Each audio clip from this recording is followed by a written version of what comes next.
This is my grocery shopping part of the video. Just one aspect of it where we get to pick our own produce and things. So the recipe for angel food cake calls for about a quart of strawberries, and I have that, as you can see. I've not very far. There's a lot that are just coming ready on the plants. You can see some green ones in here and such. It's really cool to kind of go back in time. I apologize for the wind, but we get to see how food's actually produced out here in the patch. And this is, instead of being industrialized like many of the factories and things that chemically spray their produce to make it turn the color they choose, we're seeing firsthand that we pick out here, and this is what you get. Unfortunately, the rest of the products or ingredients in the recipe of angel food cake I'll be buying, but this is one way I can do it my own way.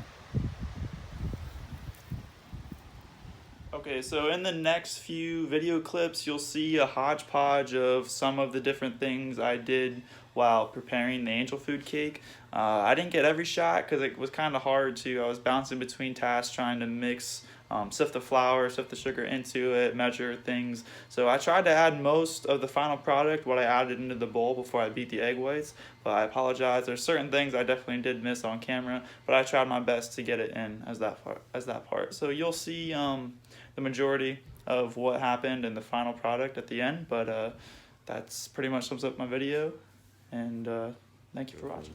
Alright, so here we are separating the egg whites from the egg. It's a very slow process.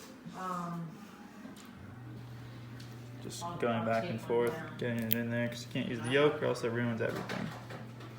So here are all the ingredients needed to make our angel food cake. We have strawberries, we only need 1 quart, but we have some extra.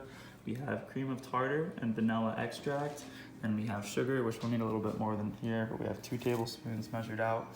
And then the recipe calls for cake flour, but in quarantine times, we could only manage to get our hands on regular all-purpose flour. So we found a way to convert all-purpose flour to cake flour by removing 2 tablespoons out of 1 cup of flour, and then adding 2 tablespoons of cornstarch to the all-purpose flour, and it supposedly serves the same purpose. And then also here we have our 12 large egg whites. We are also doing a box mix of angel food cake, and we're going to compare the two. So I will be cooking 2 different dishes.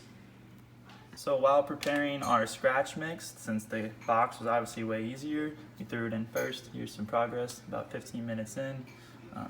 It's looking good.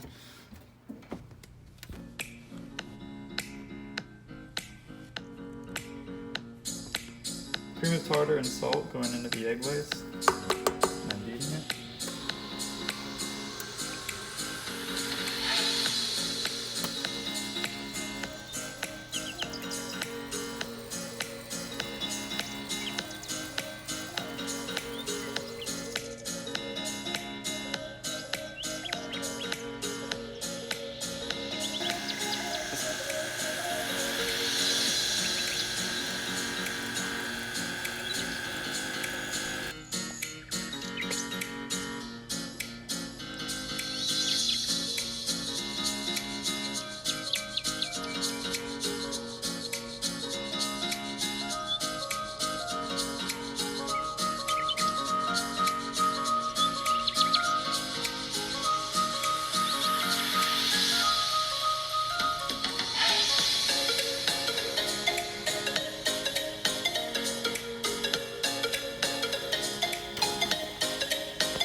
So here is our final product. The one on the right is the box mix cake, and the one on the left is the one we made from scratch with the egg whites and such and ingredients.